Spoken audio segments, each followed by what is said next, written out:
Tathmini ya tume ilikuwa Usisahau kubonyeza alama ya subscribe Kalamu TV Online.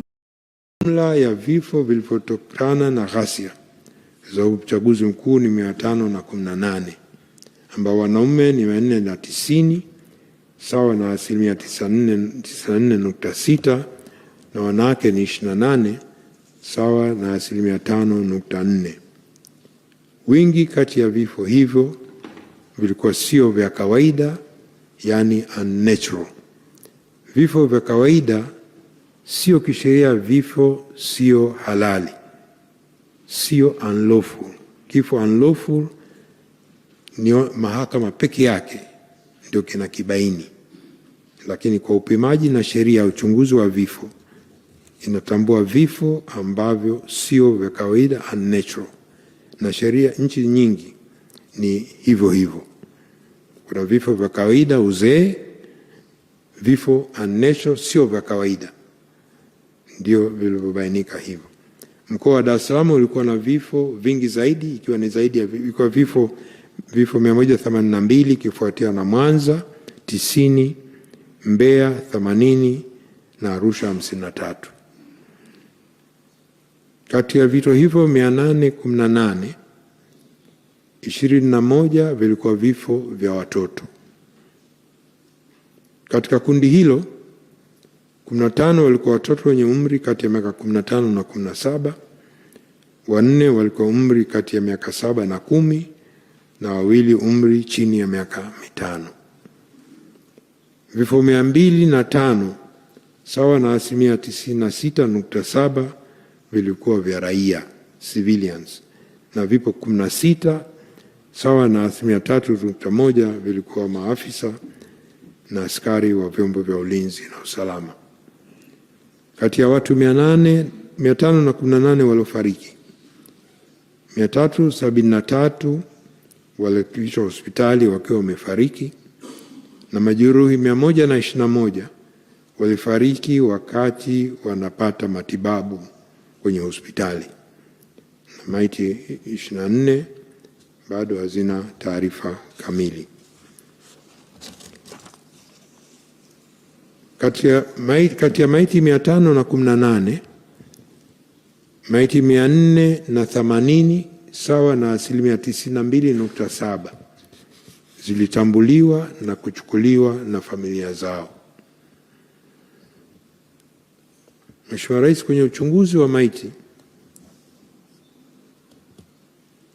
postmortem chini ya sheria ya uchunguzi wa vifo wenye mashaka ulifanyika katika hospitali mbalimbali za rufaa Dar es Salaam na huko mikoani. Uchunguzi huo zilifanyika dhidi ya maiti 260. Maiti nyingine hazikufanya uchunguzi kwa kukosekana kwa ridhaa za ndugu na familia, ambao walitaka kuchukua maiti za ndugu zao kwa haraka ili wakazike.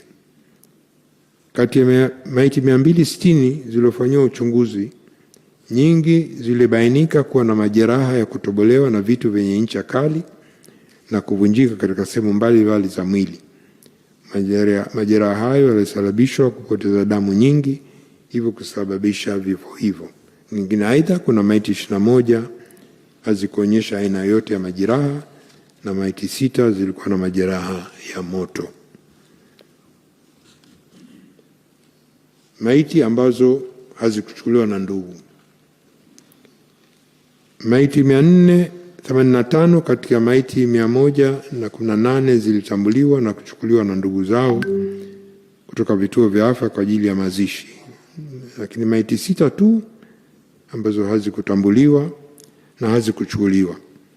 Kati ya hizo maiti 6 zimezikwa kwa mujibu wa kanuni za utupaji wa taka na mabaki ya miili ya binadamu na mamlaka za serikali za mitaa, ambao ndio utaratibu, ndio sheria nchini. Kuna maiti 3 tu ambazo bado zipo, lakini zimefanyiwa uchambuzi wa kinasaba. Hizo ziko bado mkoa wa Dar es Salaam, bado mpaka leo ziko hospitali ya Muhimbili. Uchunguzi wa vinasaba pia ulifanyika kwa maiti 274 kwa lengo la kuchukua taarifa za kutambua maiti kwa usahihi. Taarifa hizi za kiuchunguzi zitasaidia sana kutambua ndugu na marehemu kwa ushahidi pale ambapo utahitajika. Tume pia ilifanya tathmini zaidi kuhusu uchunguzi uliofanya awali na madaktari waliothibitisha kifo kwenye hospitali mbalimbali. Kwa hiyo tume ilimwagiza mtaalamu na daktari bingwa wa patholojia kufanya uchambuzi wa taarifa za maiti hizo, postmortem reports, ili kubaini sababu halisi na namna vifo hivyo vilivyotokea na maeneo ya mwili yaliyoathiriwa. Katika kutekeleza agizo hizo, takriban taarifa za uchunguzi za maiti 216 zilifanyiwa uchambuzi wa kina. Uchambuzi huo ulibainisha kwa maiti hizo 219 zilitokana na vifo visio vya kawaida, na sababu ya kifo ya mmoja pia ilibainikwa, yani immediate cause ya vifo 147, ambayo ilikuwa ni kuvuja damu nyingi, kujeruhiwa ubongo, kukosa hewa, kujeruhiwa uti wa mgongo, majeraha mbalimbali, mshtuko wa moyo na kifo kimoja sababu hazikujulikana.